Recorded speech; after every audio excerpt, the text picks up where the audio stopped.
किम्स मानवता हॉस्पिटलमध्ये नार्मोथर्मिक मॅन्युअल पर्फ्यूजन तंत्राने यशस्वी किडनी प्रत्यारोपण. नाशिकमधील किम्स मानवता हॉस्पिटलने किडनी प्रत्यारोपण क्षेत्रात ऐतिहासिक यश मिळवले आहे. महाराष्ट्रात प्रथमच नार्मोथर्मिक मॅन्युअल पर्फ्यूजन म्हणजेच NMP या अत्याधुनिक तंत्राचा वापर करून यशस्वी किडनी प्रत्यारोपण करण्यात आले. या नव्या तंत्रज्ञानामुळे प्रत्यारोपणापूर्वी किडनीला शरीरासारख्या नैसर्गिक तापमानात रक्तपुरवठा केला जातो. त्यामुळे किडनीची कार्यक्षमता टिकून राहते. प्रत्यारोपणानंतरच्या गुंतागुंती कमी होतात आणि रुग्ण लवकर बरे होतात. याबाबत माहिती देताना किडनी प्रत्यारोपण विभाग प्रमुख डॉक्टर मोहन पटेल यांनी सांगितले की या तंत्रामुळे प्रत्यारोपणाचे यशाचे प्रमाण वाढते आणि दीर्घकालीन परिणाम अधिक चांगले मिळतात. हॉस्पिटलचे मॅनेजिंग डायरेक्टर डॉक्टर राज नागरकर म्हणाले की किम्स मानवता हॉस्पिटलमध्ये रुग्णांना जागतिक दर्जाच्या आणि अत्याधुनिक वैद्यकीय सुविधा देण्यासाठी सातत्याने प्रयत्न केले जात आहेत. COO डॉक्टर निलेश सिंग यांनीही हॉस्पिटलच्या अनुभवी डॉक्टरांच्या टीममुळे हे यश शक्य झाल्याचे सांगितले. ही वैद्यकीय उपलब्धी नाशिक आणि उत्तर महाराष्ट्रासाठी अभिमानास्पद ठरत आहे. पूर्ण महाराष्ट्रात तर पूर्ण आपल्या भारत देशामध्ये अवयवदान हा सगळ्यात मोठा प्रश्न आहे आणि तो सगळ्यात मोठं हे आहे की आपण अवयव दान आणि अवयव जेव्हा देतो त्याचे सगळ्यात जास्त रिझल्ट चांगला रिझल्ट कसा यावा पेशंटला त्याच्यासाठी आपली प्रयत्न चालू असते.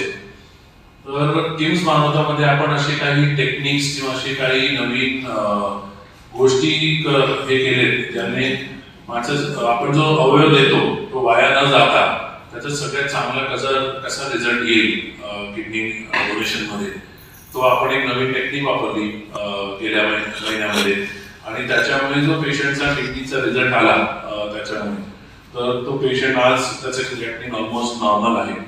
मोहन पटेल सर सांगतीलच वर्षाच्या सर्वात प्रत्यारोपण केलं. त्याच्यात काही गोष्टी नाविन्यपूर्ण होत्या ज्या प्रथमच आपण यूज केल्या आणि त्याचा रिझल्टही चांगला आला. मला माहिती असेल की भारतामध्ये गेल्या 2 दशकापासून किडनी फेल्युअरचं प्रमाण प्रचंड प्रमाणात वाढत चाललंय. त्यामागे डायबिटीस, ब्लड प्रेशर या आजारांचं प्रमाण खूप जास्त आहे आणि त्यामुळेच डिमांड सप्लाय रेशो हा मॅच होत नाहीये. म्हणजे दिवसेंदिवस अवयव प्रत्यारोपणाची गरज वाढत चालली, किडनी फेल्युअरचं प्रमाण वाढते.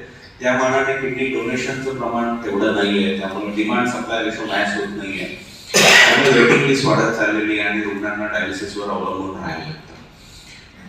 म्हणून जेव्हा अवयवदान होतं तेव्हा त्याचा रिझल्ट चांगला येण्यासाठी सगळेजण प्रयत्न करत असतात.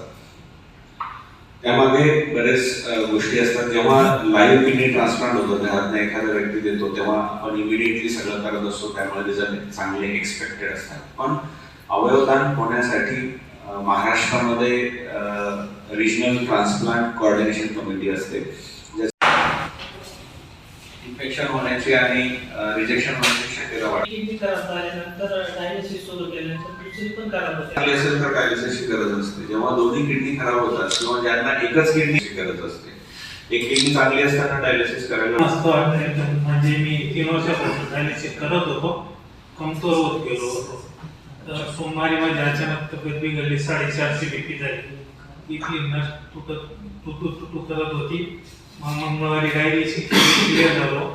गुरुवारी 5 वाजता मला फोन आला आणि मी इकडे आलो. काही जुना आजार मला पहिली पेशंट होता तर डॉक्टरांची तुम्ही म्हणजे चुकीचे ट्रीटमेंटमुळे असं